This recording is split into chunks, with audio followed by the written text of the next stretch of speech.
આજે લોકશાહીનું પાવન પર્વ છે અને આજના દિવસે એવા ઉમેદવારની પસંદગી કરતા હોય છે મતદારો કે જે વિસ્તારનો વિકાસ કરી શકે, રાષ્ટ્રનો વિકાસ કરી શકે, ગુજરાતનો વિકાસ કરી શકે એવા ઉમેદવારની પસંદગી કરવાનો આ તહેવાર છે લોકશાહીનું પાવન પર્વ।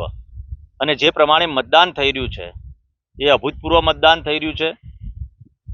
વાતો એવી હતી બજારની અંદર કે ભાઈ મતદાન ખૂબ ઓછું થશે, પરંતુ સાબરકાંઠા લોકસભાની અંદર ખૂબ સારા પ્રમાણમાં તમામ જગ્યાઓ પર મતદાન થયું છે। મેં મુલાકાતો પણ લીધી છે, સરકારી તંત્ર દ્વારા પણ ખૂબ પ્રયત્નો કરવામાં આવ્યા છે અને જે પ્રમાણે મતદાન થયું છે એ પ્રમાણે ચોક્કસથી મને લાગે છે કે ભારતીય જનતા પાર્ટીનો વિજય થઈ શકે છે અને સાબરકાંઠા લોકસભાની સીટ પર જંગી બહુમતીથી જીતે તેવો મને પૂરેપૂરો વિશ્વાસ છે। મતદારો પર વિશ્વાસ છે, કાર્યકર્તાઓ પર વિશ્વાસ છે।